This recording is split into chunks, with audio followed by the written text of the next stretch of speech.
Mister S मुफारे एक ऐसा नाम जो ऑन पैसिव आने के बाद काफी चर्चित हुआ है, काफी पॉपुलर हुआ है। इससे पहले भी एस मुफारे कई कंपनी के लिए काम कर चुके हैं। उन्होंने कई कंपनी को निर्माण किया है, लेकिन उन सभी कंपनी में उनका नाम इतना चर्चित नहीं हुआ था, इतना पॉपुलर नहीं हुआ था जितना कि ऑन पैसिव आने के बाद चर्चित और पॉपुलर हुआ है। ऑन पैसिव से पहले मिस्टर एस मुफारे एक्समैक्स, टेलेक्स फ्री, पे डायमंड जैसे कई कंपनियों का निर्माण कर चुके हैं, कई अर्निंग कंपनियों का निर्माण कर चुके हैं, लेकिन अभी फिलहाल वे सभी कंपनियां बंद हो चुकी है और अब उन कंपनियों का निर्माण ब्लॉग पोस्ट और न्यूज पोर्टल पर ही दिखाई देता है, जिससे यह साबित होता है कि मिस्टर एस मुफारे इन कंपनियों का निर्माण कर चुके हैं, इन कंपनियों के लिए काम कर चुके हैं। और अब मिस्टर एस मुफारे के उन पुराने कंपनियों के लिस्ट में ऑन पैसिव भी शामिल होने जा रहा है, लेकिन ऑन पैसिव के फाउंडर्स अभी भी ऑन पैसिव से आस लगाए बैठे हैं। ऐसे में यहाँ पर सबसे बड़ा सवाल यह उत्पन्न हो रहा है कि क्या एसमैक्स, टेलेक्स फ्री, पे डायमंड जैसे अन्य कंपनियों के साथ ऑन पैसिव भी उस लिस्ट में शामिल हो जाएगा, या फिर ऑन पैसिव का आने वाला भविष्य, आने वाला कल फाउंडर्स का भविष्य उज्जवल करेगा, या फिर से फाउंडर्स को खाली हाथ लौटना पड़ेगा, फाउंडर्स को सब कुछ भुलाना पड़ेगा। आज के इस वीडियो में हम इसी टॉपिक के ऊपर बात करने वाले हैं। नमस्कार दोस्तों, मेरा नाम है मंटन शर्मा।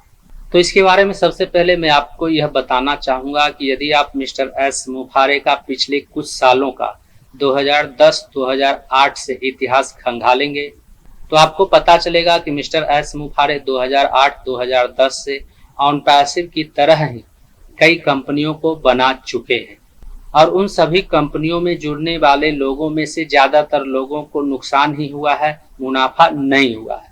सिर्फ कुछ ही ऐसे लोग हैं जिन्हें उन कंपनियों से मुनाफा हुआ है, उन कंपनियों से कमीशन मिला है।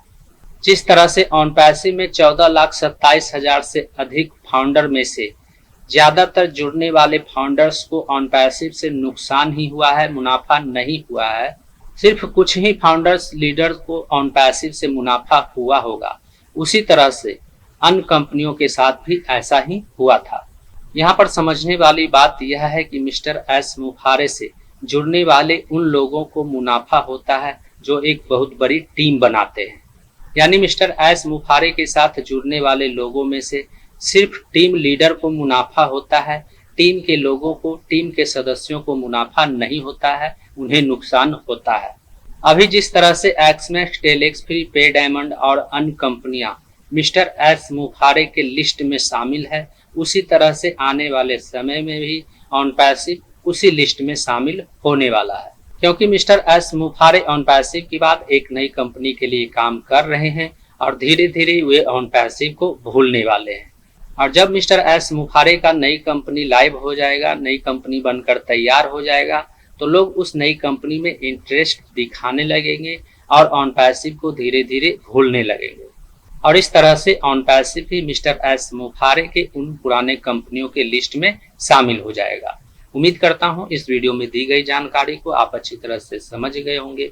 इस वीडियो से संबंधित यदि आपके मन में कोई सवाल है तो आप हमें नीचे कमेंट में पूछ सकते हैं।